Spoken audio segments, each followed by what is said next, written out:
Yo, what's up, everybody? This is your boy Isaac. And this is your boy Bryce. And we are brothers on tennis. And folks, we are coming at you. We have just finished up I shouldn't necessarily say our first clay court event, because of course there were clay court events prior to the US Open. Right. But it just feels like it's our first clay court because it was the first big one. It was the first Master Series. It was the first Tier 1. So, there you go. So we're on the clay though, folks, and we're getting ready for Roland Garros. Bryce, tell me, man, did you enjoy the tennis that you saw last week? How you doing, man? How you doing? I'm doing good, man. It's starting to feel a little bit like a halfway regular tennis season. And I tell you what, I've been trying to get adjusted over these last couple of weeks with the football. Okay. And I must say, and I know we're talking tennis here, but I must say, watching the NFL and kind of the piped-in crowd noise and stuff, when I'm not paying attention, I'm fooled. I'm thinking, like, there's a crowd there, the whole nine. And so I will say, honestly, I guess I'm just getting used to this whole, not having, fans at events and, watching it from home and all this kind of good stuff. So that's right. It's starting to feel like sports are kind of back now. So what I want to do is I want to quickly acknowledge the platforms that we're on right now. So we are recording right now our regular podcast, but we are also on the Locker Room app, and we know that everybody doesn't have access to that yet, but it's coming soon. And then we are also recording live here on Instagram. So what we're going to do so that everybody is aware of going in, for the first half hour, we're going to talk our tennis stuff. And then we're going to do the drawing for the free hoodie. Now, if you'll remember, we had, a giveaway contest that everybody that purchased a product during the month of August off of our merch store, for each product that you purchased, you got an entry into this drawing. So I have all the names right here in my favorite Jack Daniels bag. Y'all stop judging me. It's just a bag. Don't let him lie to y'all. That is just a bag. I know I don't drink. But anyway, we're going to do that drawing today, and so we will know who the winner of that is. And so Congratulations to whoever that is. But for the second half hour of the show, we will be answering your questions from both Locker Room and on Instagram Live. So if we're not answering stuff in the first 30 minutes, don't be cussing us. We will get to you. We got you. We got you. That's right. So, Isaac, let's talk about the Italian Open last week. And we know that we had it for both the men and the women. And where do you want to start? Do you want to start with the men or the women? I don't mind. Either one. Which one do you have pulled up? Let's go with the women because I got thoughts on that men's. He said, I got thoughts, y'all. Come on now. Bryce getting ready. Yeah, so, I don't know, for me personally. Yeah. For the names that we had in this tournament, the women's draw really wasn't that exciting to me, honestly. It's making me realize that a lot of those players that didn't show up to the U.S. Open, I really didn't miss them. I'm serious. Your Svitolina. You said I did not miss them. No, seriously. Svitolina, Kiki Bertens, Belinda Bencic. I didn't miss any of them really. I guess the thing that I was going to say is the one result or the one person who I was really kind of focused in was Azarenka.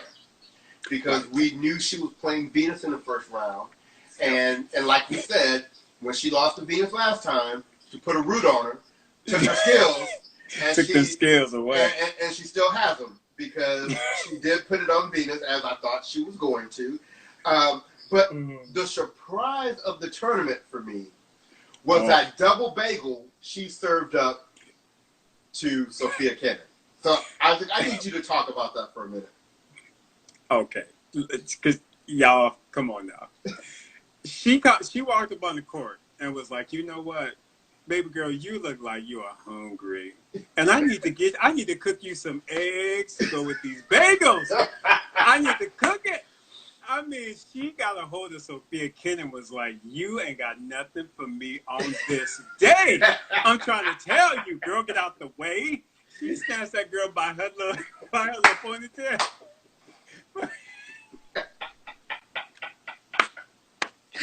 I mean, she did. I was like, shame on you, Vika, as a ranker. You should be doing that to nobody like that. She got up on that girl, Bryce. I mean, you know how the old saying when you get up on somebody, like, you know, you just like you mad at them, like you throw some grits on them and just, it be hot and it just won't get off. Al Green on them, right? I was shocked, literally shocked at that result. I was just sitting there like, I know she gonna win a game, because you know Sophia Kenin got that fight, and she just like, you know, bouncing the ball and all the stuff. I was like, she gonna get a game, and then it was just like 6, 7, 8, 9, 10, and I was like, she about to double peg on this girl. The daddy was up in the crowd looking like he just didn't even know what to do with himself. Every time they showed him, he was just kind of like twisting and throwing on his coat, and it's just like, I can't believe this is happening to my daughter. Man, Bryce, listen, I can't. I laughed so hard after that match was done. She took her spirit. She took her spirit.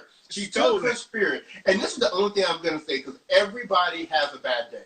I know I've been on the court on days thinking like, gee, I suck, right? Right. But here's the thing. You have no business being the number 5 ranked player in the world, the Australian Open title holder, and you don't win a game? None. A game? She got to work. She got to work on her fighting spirit. That has to hurt though, and I mean, because I mean, just like you said, I mean, because it wasn't like she was, you know, it wasn't like what's the word? She wasn't, you know, throwing it away, or what's the not? Oh, she wasn't tanking. She wasn't tanking, exactly. Right. It was not like she was tanking, because you could tell she was upset based on how she was playing. But simply put, Vika was like, I am not going to give you room to breathe. I am going to be on every shot you got. Everything you come up with, I'm going to come up with a solution. And she was just, she couldn't get anything to work. I mean, that's just almost as bad as just getting a golden set thrown at you, pretty much. I mean, you know, everything you do, you just ain't got no answers. And that's going to sting. I mean, and what was too funny was when they went back to the Tennis Channel and they was talking to Lindsay about how she put them things on Sharapova, that 6 Love. Right. And see, Lindsay's too good. Lindsay's too good, because she was just trying to play it down like, you know, it's just. And see, if I was Lindsay, I'd be like, yes, I did, and I put them things on her, and she will always remember that. But. Lindsay's more, you know, she's got more professionalism than I do, because don't let me beat you 6 Love. I'm gonna tell all y'all out there. you better not let that happen. I know. I feel you. Because I would be like, ooh, how them bagels taste. Do you need some cream cheese? Let me get some jam. Well, let me tell you who else had a little bit of a theme going on at the Italian Open, and that was Garbiñe Muguruza. Because she said black girl magic my ass, because she got a hold of Sloane Stephens in the first round and beat her like she stole something. And then she said, "Come here, little girl, Corey Goff, Coco." Ain't nobody you're not ready. You know, you're not ready for this. Right. So, you know, but that's the Muguruza we've been seeing as of late, right? I mean, and she let Joanna Konta in that next round know she had a little bit left for her, you know. So, and then she was on this roll, and she said, "Azarenka, I know you're feeling real hot right now, real good, but this train stops right here."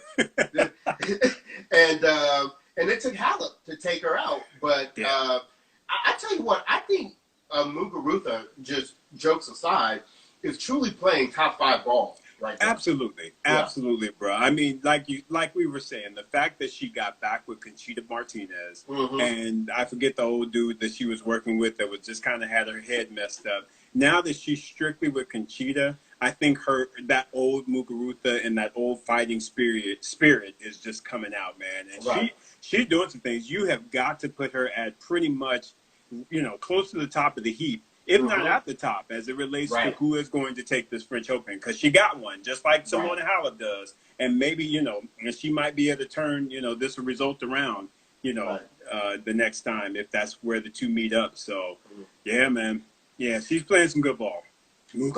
That's right. Yeah, but honestly, other than that, it was kind of a boring tournament for me. I mean, you had Halep meet Pliskova in the finals, so you did have the number 1 seed meet the number 2 seed, and then Pliskova, I mean, Halep made her tap out. So I mean, but congratulations to Halep, and I think you have to go into the French, thinking that Halep, is definitely one of the top contenders. Oh, yeah, absolutely. And given the fact that the previous champion, Ash Barty, is not there, she down in Australia playing golf and winning championships there. Ash wasn't going to repeat. She wasn't going to repeat, though. Ostapenko would have repeated before Barty was going to win that again. Oh, bro, that's cold. That's cold. Her career is going to be like Roger Federer, one French Open. Now I do expect for Barty to win multiple of the other ones, but I'm sorry, the French for me and everyone. I'm a huge Barty fan. Oh yeah. But I also, my lenses are clean, and I know that Barty winning the French that year was a bit flukish. So it was. I don't expect for that to happen again. Yeah, I'm with you, bro. I'm with you. Yeah. So man. anything else you had about the women from last week? To be honest with you, no. I mean, that was a shame that Halep made Putin Saber retire. That was.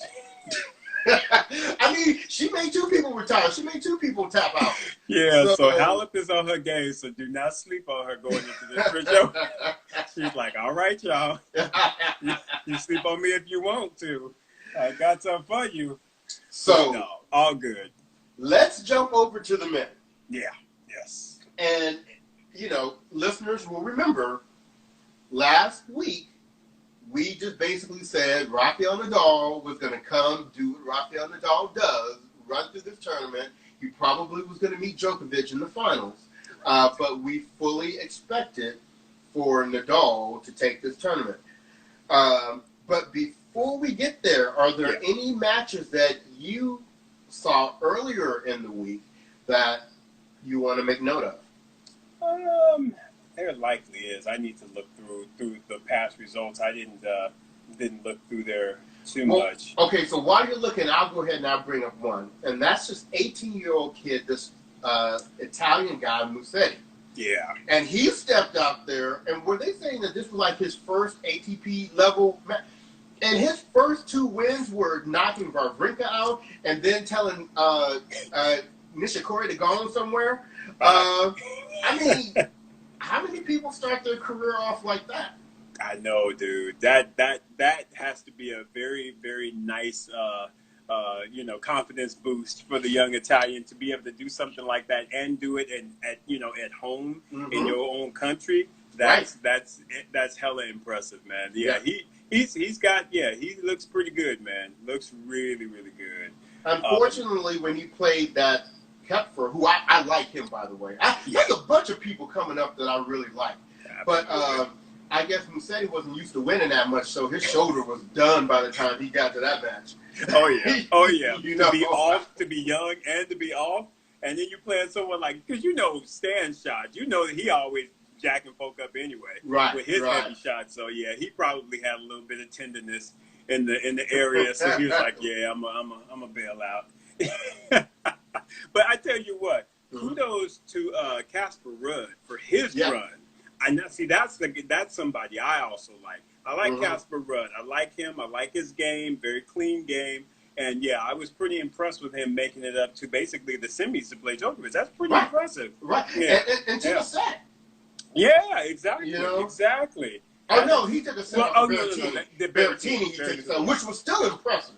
Very which much was still so. very impressive. Yeah, to take it, well, hell, to take the set and to take the victory, that's pretty damn good. Yeah. And it's in third set tiebreaker, so you can't be mad at that. Right, So yeah, right. he's someone I'm liking. I'm liking Shapovalov, man. Dennis Shapovalov is showing some grit right now, bro. Watch Let me out tell for you what him. I was impressed with him. Yeah, To make the transition from the hard courts of the U.S. Open to the clay and Italian, and to be just as effective on both. Because, exactly. with his game style, you would think, well, clay may not be, his thing. He represented on He making it his thing. Man, the night train made it over there to Italy, and he was working it out. He was like, shoot, I done dropped my new rap single. I'm about to get up on these courts and work some things, man. And you hear he's got a cut coming out with Corentin Mouton? Moutet? Yeah, Moutet. Yeah, Corentin Moutet Moutet. from the UTS. Yeah, I did not know that. Wow. I guess they got a cut that's going to drop next. All right. Well, I got to listen to the first cut. I haven't gotten out there and listened yet, but I'm gonna give him a chance. But folks, we'll give you a review because it better be worth something. Otherwise, it's gonna get bust on. I ain't listening to Shapovalov until he does a duet with Megan Thee Stallion. So, and I want to see the video. And it needs to be a popping video. Needs to be a popping video. There you go. But really, we have to go to who this week belongs to. And that is our boy, Schwartzman. Diego. Who? 0-9 against Rafael Nadal. You ain't going to beat me 10 times in a row. No. And then you play Rafael Nadal on red clay. On red clay, dog. And I just kept expecting, watching that match, that, okay, here's where Nadal's going to turn it up, right? Right. Here's where Nadal's going to turn it up. And Schwartzman was like, look, I ain't going nowhere. Exactly. I can give you this all day long. Come on now. Diego was like, I took my energy drink today, friend. I got you. Yeah. Man, Bryce, that was so... that was incredible, bro. You just don't do that. And but to be very honest with you, though, this is basically the time to do it. Right. Because Nadal, and he's kind of had a little bit of a history of this. Whenever he's had a long layoff, it takes him that first couple of clay tournaments to get himself right, to get his patterns down and what have you. So this, to me, was the time. If you're going to get Rafa, it has to be early on as he's getting himself reoriented into his clay court form, if you will. Right. And that's exactly what Diego did. Diego was like, ain't nobody scared of you right now. I'm about to give you your game, and we're going to see what happens. And he took it to him, and Rafa just didn't have the right answers at that point in time. And I was just overjoyed with his, when he got to the net and he hit that volley, and then he's got his hands up in the air. I was like, go ahead, Diego. Yeah. That was amazing. I was very, very, very happy for him. Absolutely. But, and then, like we said, Diego was like, night train got to come through me. Got it. That's right. And so, there you have it. So he derailed the night train, which, and by the way, for those people that don't know what we're talking about when we say night train, Denis Shapovalov released his first rap single called The Night Train. We're kind of running on that right now. There you go. But once Schwartzman made it through to the final, there was one person that was super excited about that. And his name was Novak Djokovic. Well, hell, Novak was happy before that round because when he saw Nadal go out, he was like, "Oh, I'm gonna spank." He was like, "Please, the rest of y'all." And I got this U.S. Open drama going on in the back of my head, too. I'm about to beat the snot out of anybody that gets up in this final not named Nadal. You better make sure your name is Nadal if you get up in this final. Everybody protect your throat because I'm coming out swinging. What? And although he had a bit of a rocky start, I was really disappointed because, Diego started off with 2 breaks on him. And I thought, wow, is this going to be the miracle week for Diego? But Novak was like, no. I get a chance to get this extra Master Series title, this 1,000 title, Break the tie with Nadal. put some change back in my pocket that I had to pay out leaving New York. And, I'm trying to get ready, so. Oh, man, exactly, bro. He's like, I got the debt from the U.S. Open. I got this Corona for Everyone tour I'm still trying to pay off. Right. Hell, I need this coins. Right. Yes, sir. So I don't know that we were really surprised that Djokovic won after we saw Nadal go out, but it would have been a nice capper for Diego to be able to, to take that title. I mean, because, of course, when you get your first win out of 10 times, and I love how they went into it. Rafa's like nine matches against Diego's 2 sets. I was like, nah, that's wrong, y'all. That's so wrong. That's like, hilarious. we just trying to, give him a little something. But, right.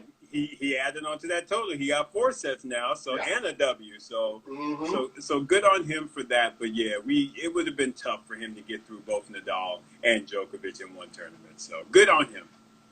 So, let's move real quickly. Let's spend a few minutes on tournaments coming up that are currently going on this week.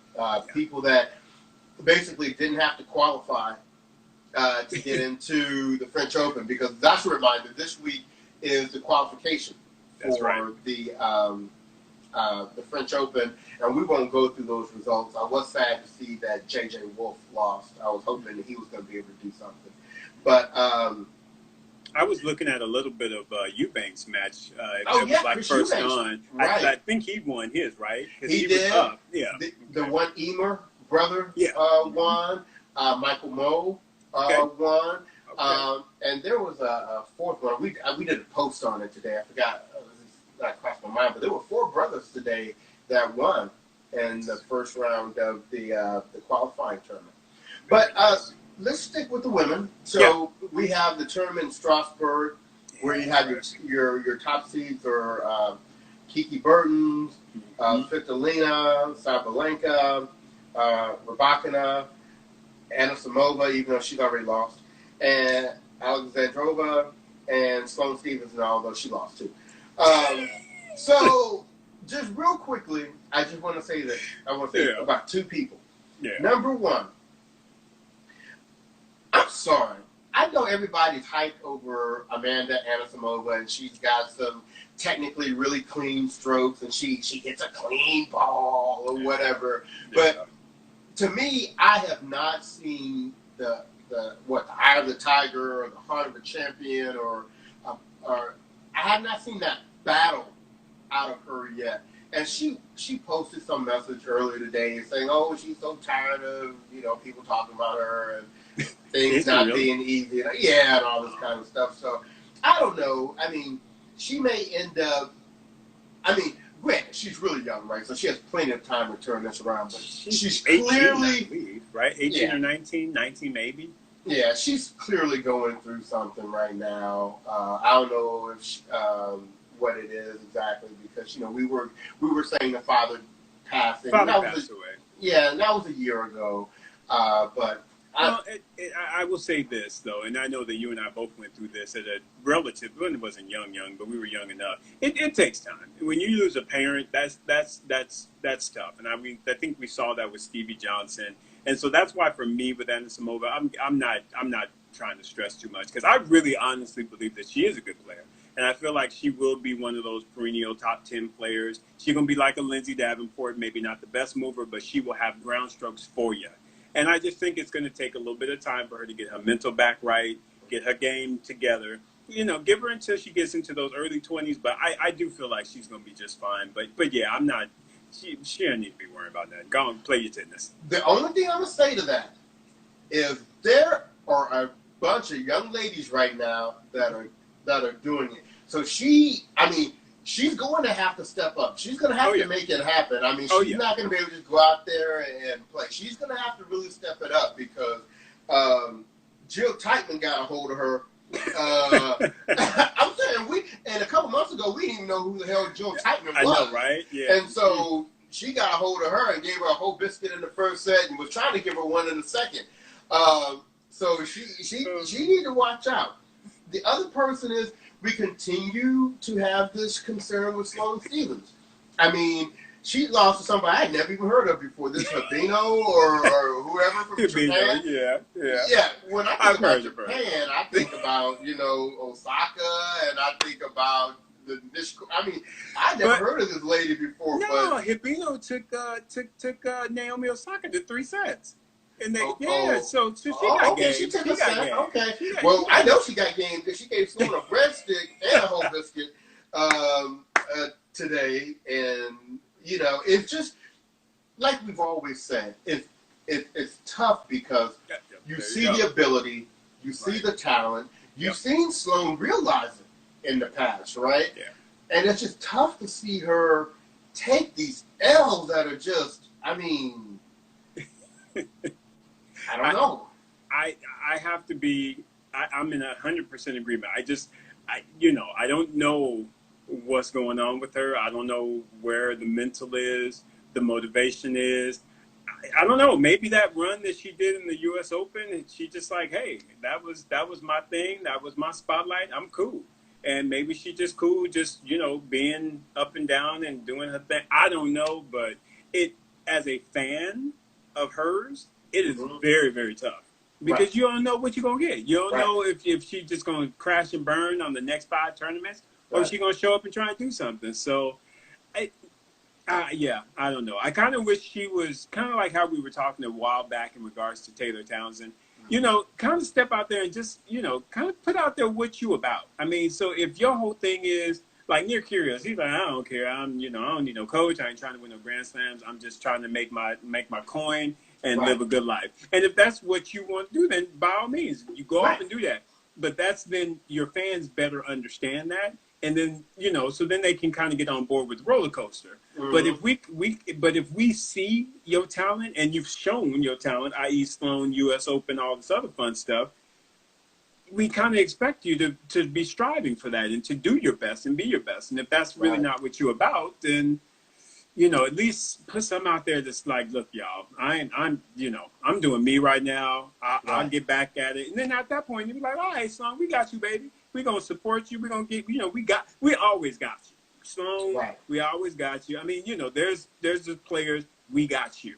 So regardless of what you do, Taylor Townsend, we got you, simply put.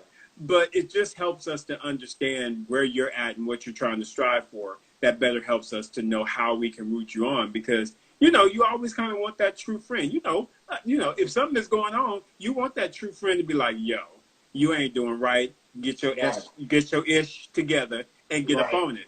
But if you know that that's what that friend is basically aspiring for, what have you, then you leave them alone because that's what they're going through at this point in time.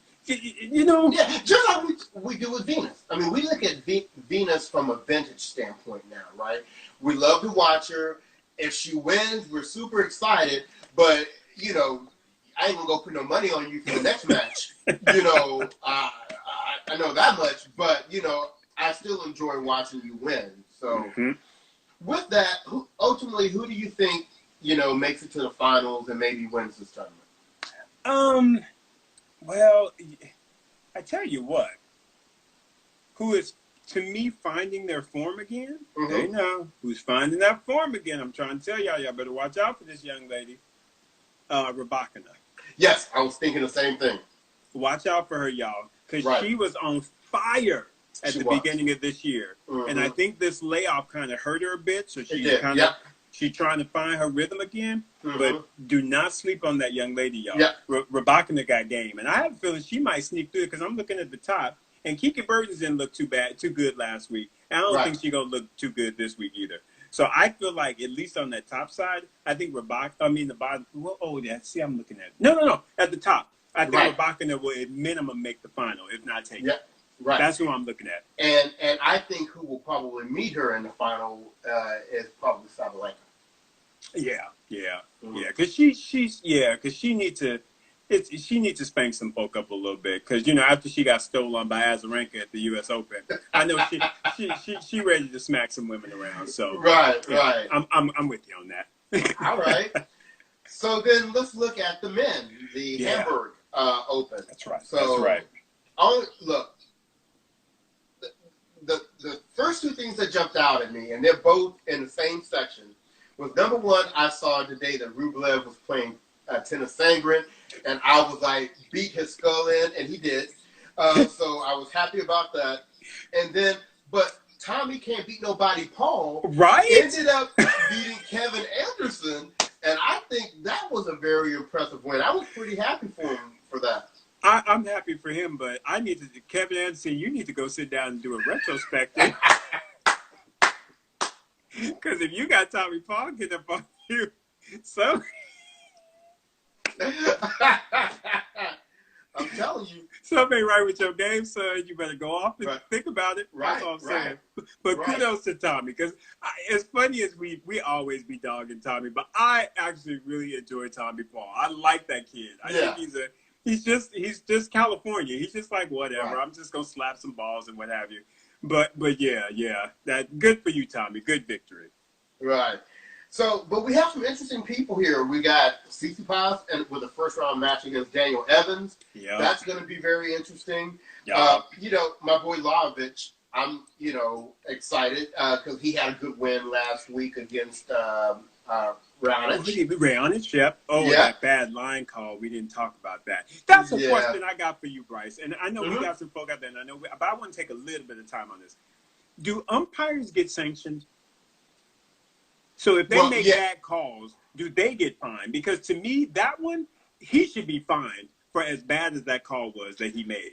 I don't believe they get sanctioned for like an individual call like that. I think if there is a history of like a bad call, like that, they may pull him back into the the minor leagues and kind of work on them. But I don't think there are any sanctions. But let me tell you what, everybody is pushing to go toward the whole electronic line thing. So I really don't think that this is going to be an issue going forward much longer. But do you think they will do that on clay, though? Because that's always been the issue, is they always want to try and look at the real ball mark. And that's why they didn't even have it, on there. They didn't even have Shot Spot on there to even check. Right. And because they were like, the ratios or something were off on clay or what have you. I'm like, but it's better than nothing, especially in that case. I have a feeling they're going to push for it because one of the biggest concerns with the players about clay is with the umpires is them looking at the right mark. Exactly, because that was the issue. He went out there, he was looking at completely the wrong mark. And Milos is like, Milos like, what are you looking at? He's like, that ain't even a mark, dog. And I loved it how he looked over at Lajovic, like expecting Lajovic to No. Lajovic was like, there you go, Duchamp. That ain't my job. My job is to come out here to play. Y'all call the lines, y'all get that right. Hey, but let's call it karma, because let us not forget years ago when he was playing Juan Martín del Potro up in Canada. Do not forget about that. Remember how because clearly I think he had like touched the net or something crazy happened, and he didn't get called for it, and he didn't own up to that. And was talking about, it's not me. Well, there you go, karma, bitch. Well, Serena always says at the end of the day, it always equals out. It should. The calls that you get versus the calls that have gone against you. And I'm surprised she said that because she's gotten a lot of really bad calls against her. Yeah. But we have another first-round match up with Khachanov and Struff, which I think is going to be big. We have Monfils back after he took the beat down last week. Your boy FAA is back. Kepfer is back this week. RBA, it's going to be interesting to see how he rebounds because he hasn't really been on his normal thing yet. Well, he just had the baby too, so that is true. That is true. Literally a week ago. So I mean, who knows where his head will be? Because it can do one of two things. It can be like seriously motivating for you, and you go through and you smack some folks up, or you can be like, I missed my baby, and then you get spanked 11-1. So. It could be, we'll see which one we get when he gets. I have a feeling it will be the former, not the latter. I feel like he will be motivated, and he's going to do his thing. RBA is just a good quality player, Yeah. And we can't forget about the top seed, Medvedev. And you may have to help me on this, but I don't remember Medvedev's clay court game that much. I don't know that it's really that impressive because I think once he got on the hard court, that's when he started showing out and spanking everybody up. I don't know that his results on clay or grass were that impressive, to be very honest with you. Right. So even though he's top seed, I am not expecting him to win this tournament. Okay. Yeah. So let's do a quick prediction. What are you thinking? Finals and potential champion. All right. So if I'm looking at this thing, I would say the final will likely be, and truthfully, I think I'm going to give the nod to Rublev. I think Rublev will make it from the top. Okay. And I think Tsitsipas. Wait a minute. I'm gonna go with my boy Karen Khachanov because I still feel like with his wild forehand and with the topspin he generates, I think he actually does very well on clay. So I'm gonna go with another all Russian final, and I'm gonna pick Khachanov to take the final over Rublev. 3 tough sets. All right. I'm gonna go something completely different. I'm gonna go with Tommy Paul. No, I'm gonna go with RBA. I think he'll be hyped over having his child, and he's going to go out there and do some things. And I think that he's going to face Monfils. Oh, yeah. And I think Monfils is going to be like, okay, I shook that one loose from last week. And I actually say I'm going to pick Monfils to take this Okay. I ain't never going to be mad at that. I'm keeping my eye on the clock, and I want to do this drawing. So as a reminder to everyone, for the month of August, everyone that purchased a product off of our merchandise site, off of our website, www.brothersontennis.com, is still out there. And that's BRU, there you go, BRUTHAS on tennis.com. For each product that you bought, we put in an entry for you for a free hoodie. So, as you can see, I am shuffling. I am not looking. And I am going to shuffling. I am going to pick a winner right now. And the person is, who's the site? Oh, Alice Hall Jones. Hey! We know who that is. I think we know who that is. Congratulations, Alice. You will, we will be getting in contact with you to get your size, and we will be sending you a free Brothers on Tennis hoodie. Congratulations. Congratulations. So, now, what we wanted to do is we wanted to spend the rest of this time answering questions from people there on IG or here on Locker Room. And I'm going to scroll back through to see what some of the questions have been. Yeah, I haven't gotten any for Locker Room thus far. Oh, I see this funny comment. It says, as ATP and WTA fans, we're used to a lot of empty seats. That's MTC matches. That was speaking about not having any fans. Mm-hmm. I wanted to look back here through IG. Some comments on Taylor and Asia killing it at the U.S. Open in doubles. Yes, we were super excited about them making the semifinals. We're very disappointed that they were up a break in the third and couldn't make that happen, but that was their best result yet. So that's good. There's a suggestion that Sloane should take a break like Barty did and come back ready to go. I think that's... she needs to get married. Right. Are they still engaged, or has he dropped her? I ain't heard her talk about him in a minute. I know, right? And I haven't really looked at her Instagram in a while. So, yeah, I need to check that out because I know they were pretty strong. Right. Yeah. Somebody recognizing that double bagel that Vika gave Kenin, that they're doubles partners. Oh, really? True. Yeah, they have not no more. Because you better know, Bryce, if you double bagel me, bitch, don't you try to get me out the court with you no more. Right. Oh, man. No, just kidding. You know, at the end of the day, like you said, it wasn't a day. It wasn't a day, and it happens, and, you know, you just got to be able to get past it. I'm going to tell you one thing, and Isaac, you and I talked about this briefly a week or so ago.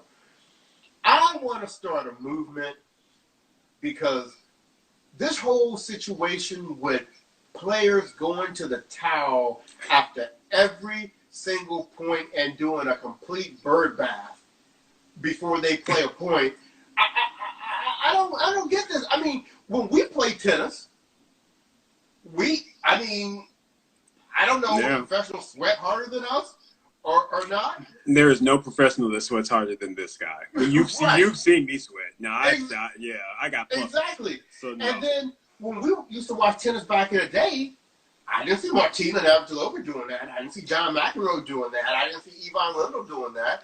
I remember Ivan Lendl had a pocket full of sawdust, or you had somebody had a little towel in there. Little towel, yep. I think the professional tours have given the players an inch and they have taken a mile. Oh, with for this. sure. For sure. And it has become like it is a right that they have. I don't know if they're trying to say because of global warming and all that, they sweat more now, and so now they got to wipe down after every point. But this is one of the key reasons why people say tennis matches are too long. This is another reason why people say, we are an elitist type sport. Because what other sport do you have where you have the players after every single point going and wiping down? You wipe down when you get in the shower after the match, right? Win something first. I don't know. I'm feeling a certain kind of way about it. What do you think?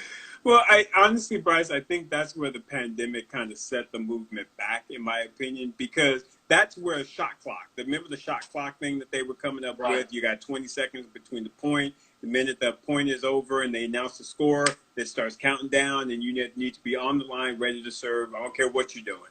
Right. Now that they've got the whole self-serve, if you will, i.e. you have to now go get your own towel versus them having the ball kids do it, which I didn't agree with anyway, because you shouldn't have no ball kid carrying your sweaty ass down, no way. Right. I mean, seriously. But I still feel like you don't have to towel off after every point. You can do it very efficiently. To me, I don't necessarily mind it if you do it, but just be very efficient about it. Get back there, do it, and get up to the line.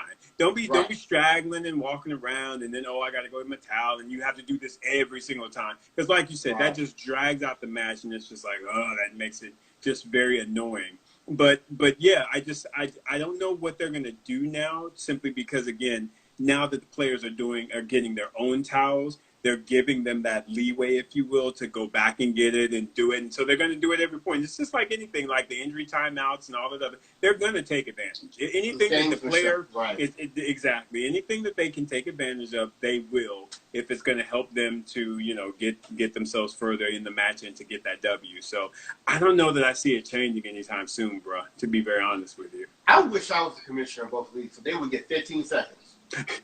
I'm serious, because like I said, we are players also, right? Yeah. And we've come up playing a whole lot. And you didn't, I think the players are seriously taking advantage of that. And so before we start talking about cutting out all these other things, these other parts of the game, why don't we start with that? Because I think that's a very non-value-added place that time is being taken.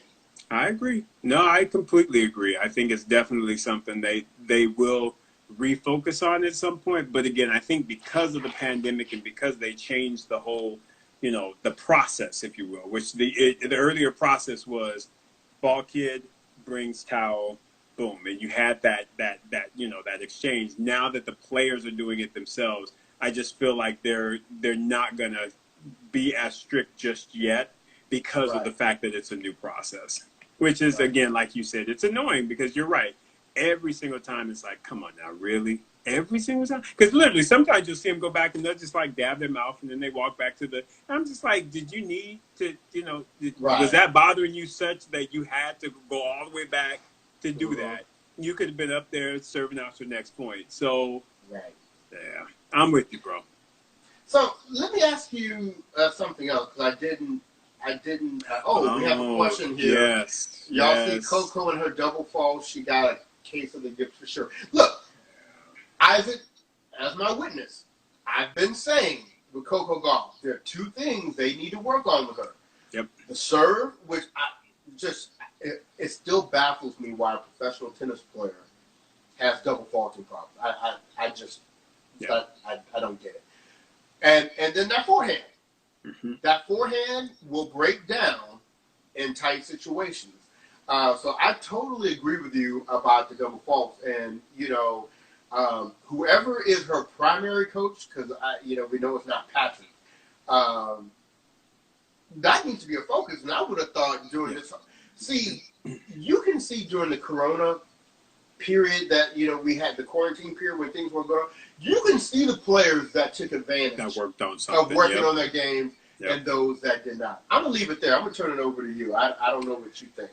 Yeah, I mean, it's a gentle balance because, of course, she's a young player, so you don't want to, harp too much on something and then actually make it into something that,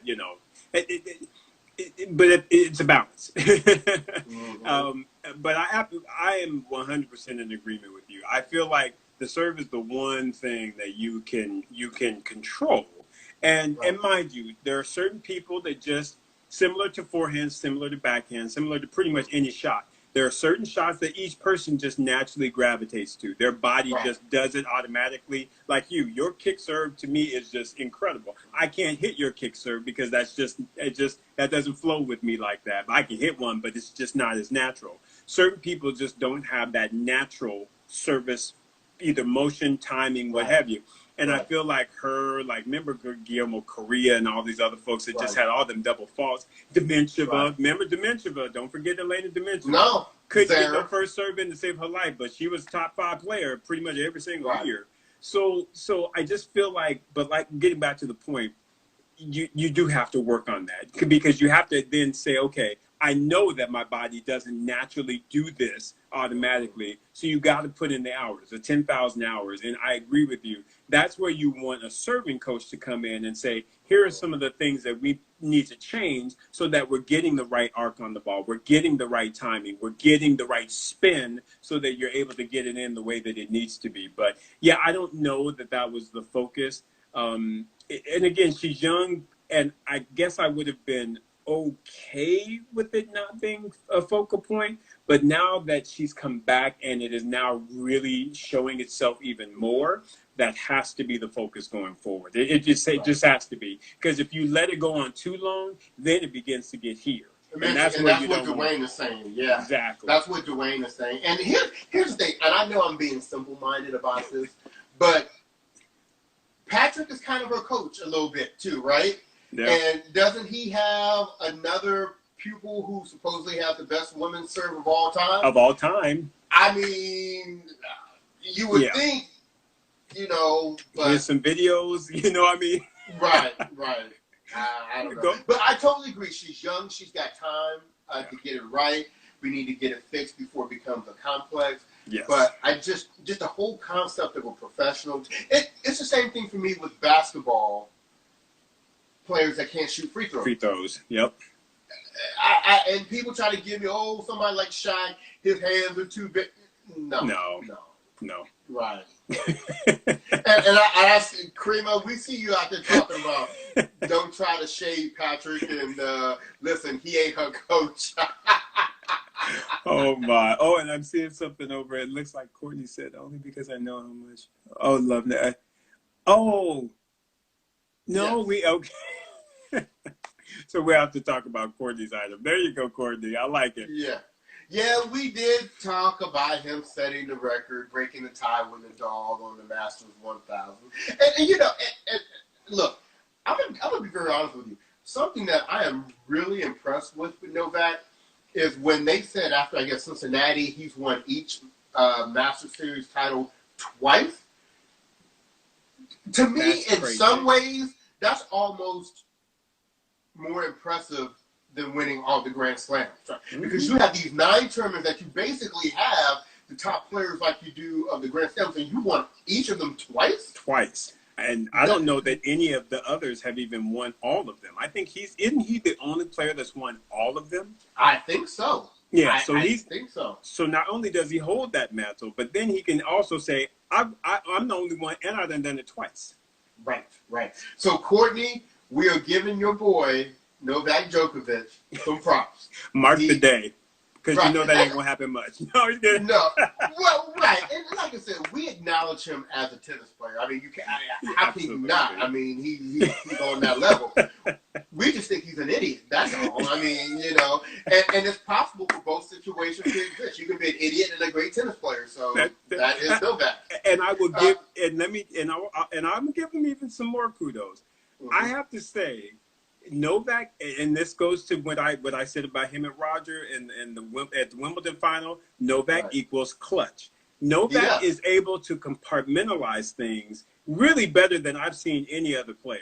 Because again, you've had this long history of trying to, you've got the fight of the Nadal and the Federer Cruz, and hey, look at me, ain't anybody giving him no attention, and he's still out there getting work done, getting his championships. And I mean, honestly, for him to have suffered, not suffered, he did it to himself, but for him to go through what he went through at the U.S. Open, getting defaulted, that whole thing, to then come back and play a Master Series and win. That's that mental right there. Djokovic is, like I said, he's common sense wise, there's a lot to question. But overall, as it relates to his tennis ability, and like I said, Novak is not to be played with. So yeah, you got to give him credit. So, and Courtney also added, he's now behind Federer for weeks at number 1. So yeah, he's gonna snatch that. My response to that is, come on, Nadal, we need you to step up and get some more weeks at number 1. Because I'm not sure the Federer is going to get there necessarily, but I need Nadal to do our dirty work for us. I don't think Nadal's got anything for I think, because how many weeks does Nadal have? Well, I'm not sure. Yeah. He wasn't. Let me tell you, when they show like the short list on television, he's not on the short list. He's not on the, So unfortunately, Novak has the age, and again, he has the consistency. He's going to surpass Federer for the number 1, the weeks for number 1. He's going to get the numbers, y'all. I am just of that mindset. He is going to get the numbers. He will have number 1. He will have the most Grand Slam tournaments. To me, that he will have that. But as to whether or not he will be called the GOAT, I'm trying to tell y'all, for me specifically, and this is me talking as Isaac, the fan of tennis, I will never see Djokovic as being the GOAT. It will always, in my eyes, be Federer, because there are so many things that play into that equation. And, of course, that's going to be the case for every different person. And that's why we'll talk about it, we'll debate it, and it'll be on everybody's tongue. And even that, saying that it's Federer, well, guess what? Even above that, I still feel like you, Bryce, is Martina. Can't nobody fuck with Martina. I'm sorry. With her numbers and everything that she has across the board, Martina by far is the greatest tennis player of all time. You can't combat that. I know. You are definitely preaching to the choir with me. I will, Martina Navratilova, I've said it on too many podcasts. Yeah, she is definitely the one. And Federer is like, that's okay. You can have more titles. I'll sign you to a contract to wear my shoe. And I'll sign you to a contract, to play in my Labor Cup. Exactly, right? I'll give you a Rolex as well. Eat my Barilla pasta. We'll keep it going like that. Exactly, bro. So again, we are always going to have that discussion. So, Djokovic will always be in that equation. He will always have, there will always be that debate. So it will never go away. Never. Right. So we have just a few minutes left. Is there anything? Oh, wait a minute. I'm seeing David saying Nole will never be the GOAT. He ain't likable. And you know what? That plays a part. It absolutely plays a part, because if honestly, Nadal for me, he might be my number 2, behind Federer. If Nadal comes and wins the French Open and he now has the same number of majors as Roger, it's hard to not give him a bit of a nod. Granted, some of the intangible stuff that Federer has, Nadal doesn't. But look, this is always going to be a very subjective question. Yep. People are going to always lean towards who their favorite player is. Because there isn't a standard for how you determine this, right? So, you have some people that just look at the number of majors. You have some people that look at the broader work that has been done. You look at people that want to add, singles and doubles.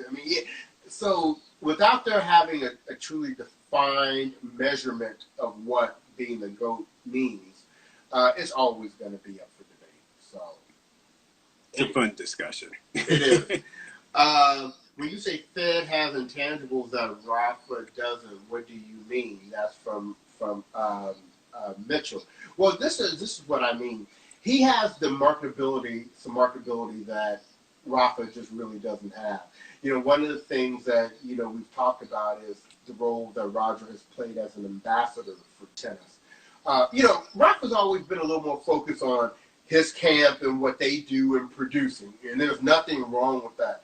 Roger has done more things to expand the popularity of tennis. You know, things like bringing in the concept of the Laver Cup. Things like, you know, bringing out, you know, who leaves Nike to, you know, come out with their own shoe in tennis, right? He's done some things where people look at him a little more as an ambassador for the sport than they look for Nadal. So that's what I mean with that. And so I think I get a shout out from Courtney on that. Even the philanthropic pieces, I mean, what he's done in South Africa. And don't get me wrong, I know Nadal's got his academy and everything, but there's just certain extra things that Federer has been able to do because of his platform that he has taken advantage of. That Rafa's a little bit, you know, Rafa's a great champion and a great leader. I think he's done a lot of great things and will continue to. But it's just a little bit, you know, Fed is just he's on another level that not many are on. Right, exactly. And we saw that Fed, you know, we were talking about the women's, the amount of money the women made last year. You know, let's not forget that Fed was at the top for men of all sports at $106.3 million that he made last year. So, okay, so we're getting the hook from our producer right now. So we're going to go ahead and wrap this up. As a reminder, we have our website out there, brothersontennis.com. We have our merchandise out there. We'll have some new things coming, right, Isaac, at the end of this year? That's some new colors, some new items that we have out there. So definitely go out there and get you some Brothers on Tennis merch. Any final words that you have for this week, Isaac? You took my merch, so yeah, that's what I typically say is get some merch, folks. Open your purse. Right. And I believe next week we will be recording the preview show for the U.S. Open. The draw should be coming out. Yeah. I mean, what did I say? You said U.S. Open. It's okay. U.S. Open. See where my mind's still at. I'm still in New York. Yes, for the French Open. So make sure you look out for that. We're going to go through the draw. We're going to make our predictions, and we will do that for you next week. So with that, this has been your boy Bryce. And this is your boy Isaac. And we're Brothers on Tennis. Everyone take care. We'll talk to you next week.